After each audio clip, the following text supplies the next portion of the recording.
E é bom a gente já começar fazendo a distinção, porque nós temos, e é bom que a gente fale isso, porque muitas vezes as pessoas não se dão conta, tem a rodovia que é federal e que tem pedágio.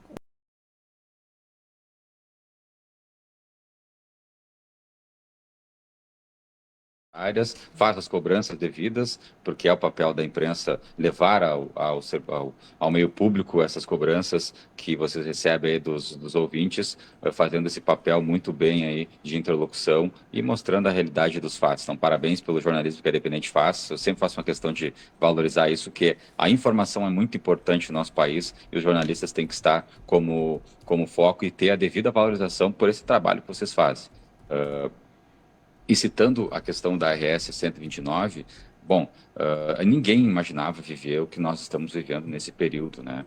O Vale do Taquari, assim como a Serra Gaúcha, foi extremamente afetada pela calamidade que a gente enfrentou no mês de maio. A gente tem falado isso em várias oportunidades e essa é mais uma. Então, eu queria deixar aqui claro a forma como a gente está atuando, né? Num primeiro momento, o DAER atuou ali depois do mês de maio, junho, julho, para desobstruir as estradas. Nós tivemos aí 235 pontos de rodovias totalmente bloqueados ou parcialmente bloqueados que simplesmente desconectaram o estado. A gente não conseguia sair de uma cidade, chegar na outra para serviços básicos, para entrega de suprimentos, enfim. Então, o primeiro trabalho que nós fizemos foi, ó, temos que passar de algum meio por essas estradas, mesmo que seja de maneira precária e com veículo 4x4. Então, o primeiro trabalho foi o de desobstrução dos trechos para poder dar tráfego. Isso foi feito onde era possível. Tem pontos que ainda estão totalmente bloqueados, né? Por exemplo, as pontes que caíram. Num segundo momento, a gente começou a dar o trabalho de conservação das rodovias para elas manterem uma trafegabilidade enquanto se trabalha numa solução definitiva. E é nesse ponto que a gente está na 129, nesse trecho aí de Estrela, de Colinas até Roca Salles, né, que é o trecho de 6 quilômetros de estrada de chão. Nós temos uma empresa terceirizada que atua na questão da conservação de rodovias aí do Vale do Taquari, uma empresa da região, inclusive, é instalada no município de Lajeado, que é a empresa Giovanella. Essa empresa ela tem um contrato contínuo. Esse contrato, ano a ano, ele é renovado para que essa empresa continue fazendo serviço de manutenção. Foi tão grande o impacto que nós tivemos nesse evento climático que esse contrato ele tinha um saldo de recurso previsto para durar até a metade do ano que vem. Nós gastamos todo esse saldo no decorrer aí dos primeiros meses depois da enchente, em maio, junho, julho. Renovamos o contrato em 100%. A medida provisória do governo federal permitiu que o DAE renovasse esses contratos emergencialmente para poder fazer esse enfrentamento à calamidade. Renovamos esse contrato em 100%. Esse recurso que ele foi novamente investido nas rodovias da região e agora a gente está renovando o contrato todo por mais um ano para termos o saldo de contrato suficiente para fazer a manutenção. Então, por que isso é importante? Porque a Giovanella, ela fez esse serviço de manutenção, deu ali algumas semanas de hiato, sim, na renovação. A gente cumpriu essa etapa administrativa e agora ela voltou a trabalhar no trecho. Então, nessa última sexta-feira, já iniciaram os trabalhos e nessa semana também a gente tem aí a continuidade dos serviços de manutenção da rodovia RS-129. E aí, destacando, pessoal, esse trabalho que a empresa está fazendo agora não é o trabalho de pavimentação do trecho, tá? É o trabalho de manter ela como uma estrada de chão em condições razoáveis de trafegabilidade. Por quê? Porque a gente está tratando paralelamente das obras de reconstrução e resiliência do Estado do Rio Grande do Sul para o enfrentamento da calamidade. Para isso, foi criado um fundo chamado FUNRICS. Esse fundo ele é proveniente da suspensão do pagamento da dívida. Toda a dívida do Estado com a União, que todos os meses o Estado tem que pagar uma parcela aí de cerca de 300 milhões de reais para a União. Essa dívida ela foi suspensa pelos próximos 3 anos. E esse recurso, que é um recurso do Estado, que ia para a União para pagar a dívida, ele está formando um fundo. E esse fundo, todo esse recurso, ele tem que ser obrigatoriamente usado para obras e serviços relacionados ao enfrentamento da calamidade. E a RS-129, obviamente, né, é uma das rodovias que mais foi impactada. Então, ela vai estar incluída nesse fundo. E com o recurso orçamentário, com o dinheiro desse fundo, nós vamos conseguir fazer a obra de reconstrução da rodovia, que nesse caso significa pavimentar ela. Então, enquanto a gente está fazendo esse serviço de manutenção da rodovia, que a Giovanella está fazendo e vai continuar fazendo nas próximas semanas, com patrulhamento, melhoria de um bueiro, colocar cascalho nos pontos mais críticos, esse é um trabalho que já foi feito durante os períodos críticos, né? Teve uma semana, sim, de hiato em função da necessidade de renovação desse contrato e agora foi retomado. Esse trabalho, ele continua agora até o final de outubro, no decorrer de novembro. E, paralelamente a isso, a gente está tratando da contratação emergencial integrada, que é em regime de contratação integrada emergencial, com o recurso do FUNRICS, da contratação de uma outra empresa, que vai fazer o projeto executivo e a obra de pavimentação da rodovia. Então, ainda esse ano, a gente vai fazer esse processo, vai ter a empresa contratada, e aí, entre o final desse ano e início do ano que vem, a empresa vai fazer um projeto executivo e o ano que vem, após o projeto executivo concluído, faz a pavimentação do trecho. Então, essa é a sequência de trabalho que a gente organizou para a RS 129.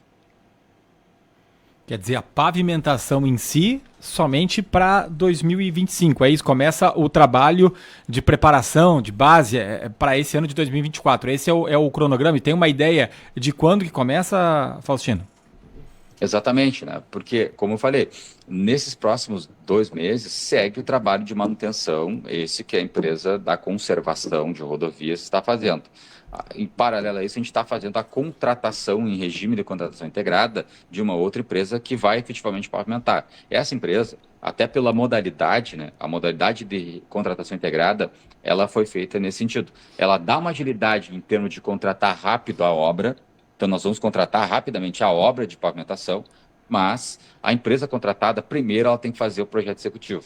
Então, os primeiros meses dessa empresa que ela vai assumir, ela vai, entre 2 e 3 meses, ela vai precisar para fazer o projeto executivo. Enquanto ela faz o projeto executivo, continua o serviço de manutenção.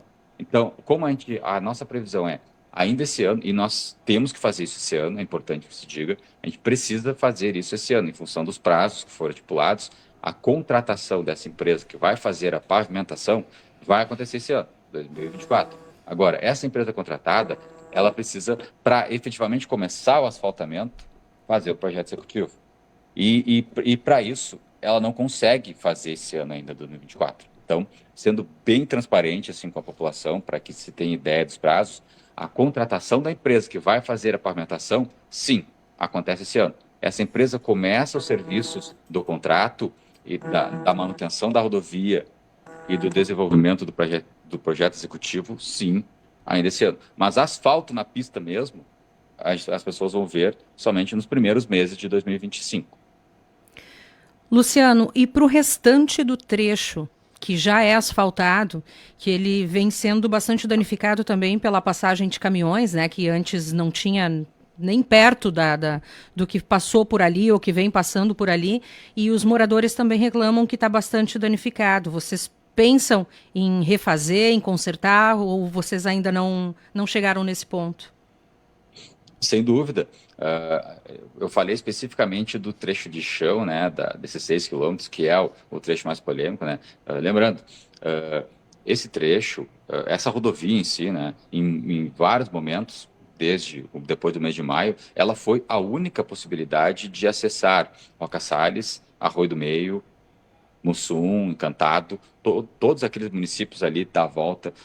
O único meio deles chegarem rapidamente à região metropolitana era por esse trecho. Uma rodovia que passava 200 veículos por dia passou a passar 5.000. Uma rodovia que eventualmente passava um caminhão, começou a receber bitrem de todos os dias. Então, já se sabia a importância da RS 129 há muito tempo. É uma rodovia aguardada há muitas décadas. Tanto é que nós tínhamos um convênio em andamento com a Prefeitura de Roca Salles para fazer a pavimentação desse trecho. Em função de toda essa calamidade que a Roca Salles enfrentou e que a gente não precisa nem destacar aqui o que aconteceu com o município, né? O Estado rescindiu esse convênio amigavelmente com o município e assumiu novamente essa obra para agilizar o processo de de pavimentação. E o resto do trecho, que é o trecho pavimentado, que é esse que tu colocou, ele está também nessa mesma programação de recuperação da rodovia, visando a utilização do recurso do Fundo de Reconstrução do Estado. Então, além da pavimentação dos 7 quilômetros, que é a grande polêmica na região, né, quem sabe disso, também tem a recuperação da rodovia.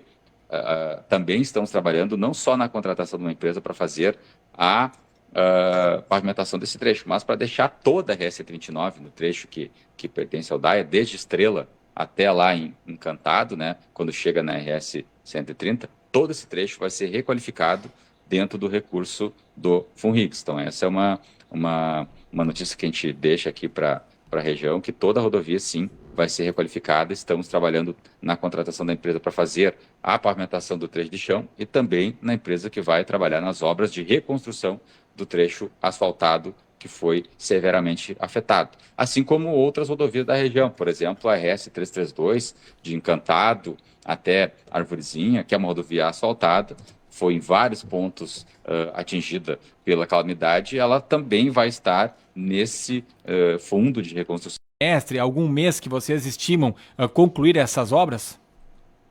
Bom, falando sobre especificamente o problema dos buracos também, né, nos trechos pavimentados, como a gente agora teve esse contrato renovado, o mesmo serviço que está sendo possível fazer na manutenção da 129 de chão, vai ser feito nos trechos asfaltados. Então, já solicitamos à empresa Giovanella que ela faça imediatamente, já nos próximos dias, a manutenção desses trechos da 129 asfaltados, fazendo um bom serviço de tapa-buraco. Então, isso vai ser feito nos próximos dias.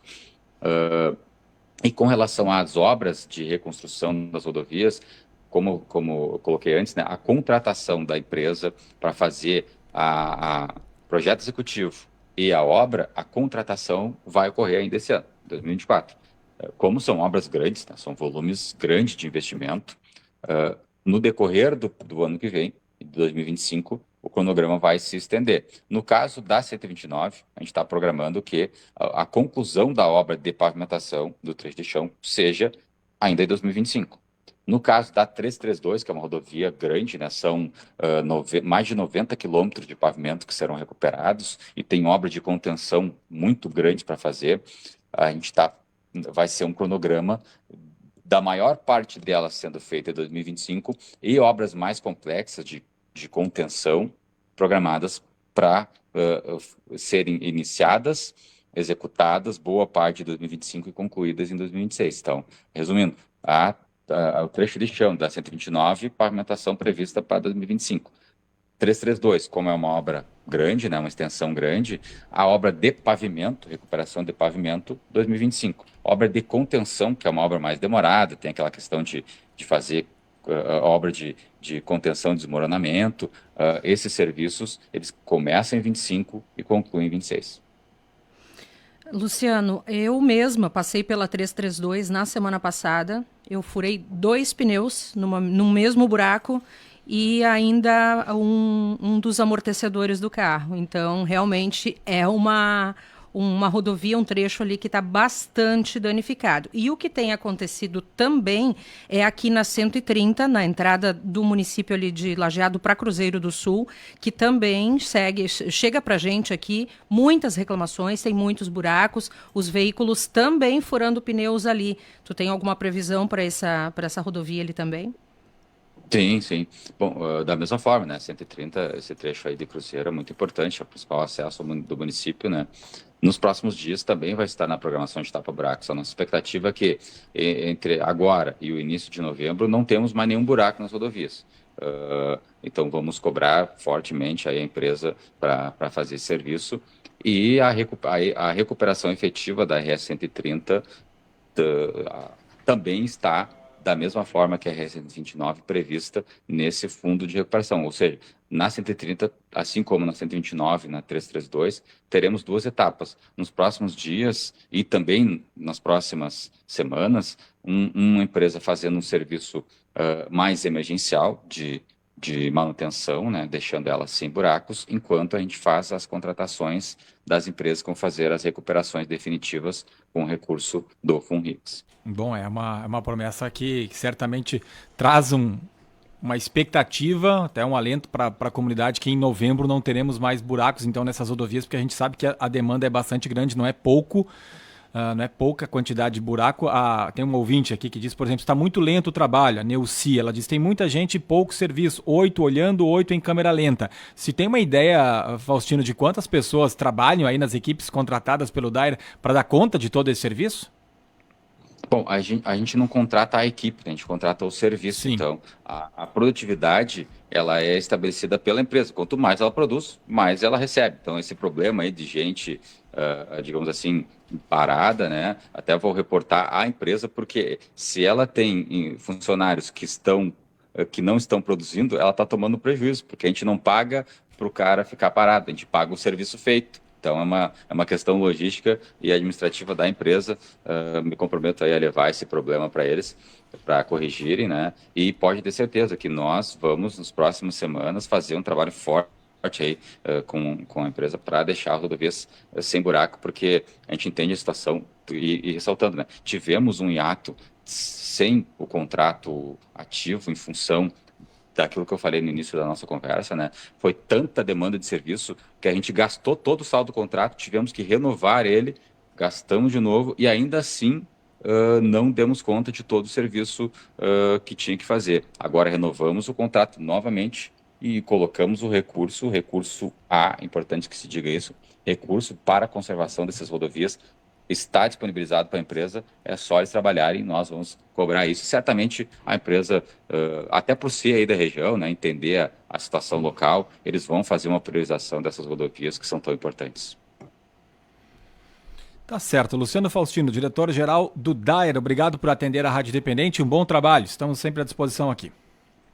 Nós que agradecemos o espaço e novamente aí destacar o trabalho que vocês fazem de levar essa informação para a região, que é muito importante, e esperamos aí na próxima conversa poder colocar aí que estamos com a rodovias numa situação melhor e já falando da programação das obras definitivas que vão dar um upgrade significativo aí, principalmente no caso da RS-129, que a pavimentação dela vai ser fundamental, vai desenvolver aí um ramo logístico que hoje não tem, né, e desafogando inclusive o tráfego na RS-130. Então a expectativa é ótima, vamos passar aí por muito trabalho pela frente, mas estamos empenhados, vamos ter o recurso e vamos sim devolver essas rodovias aí em condições que são tão importantes para o Vale, né? Afinal, tudo que o Vale sofreu precisa de logística, precisa de investimento, porque em todas essas décadas aí o Vale do Taquari, ele com a sua força, com a sua pujança, ele ajudou o Estado a manter a economia sobrevivendo. E agora o Estado precisa olhar para o Vale do Taquari para que o Vale tenha as condições de voltar a ser o que sempre foi, um grande orgulho para o nosso Rio Grande do Sul. Isso aí, obrigado então ao Luciano. Esperamos que as pessoas voltem a acreditar no Dair, né, Ricardo? Até porque eu falo sempre desse da 332 ali, porque aconteceu comigo, então furei os 2 pneus, enfim, e algumas partes que a gente passava ali era uma operação tapa-buraco que acabava ficando alto, quase que um quebra-mola. Então, que isso realmente seja consertado de uma forma que as pessoas possam utilizar sem medo e com segurança.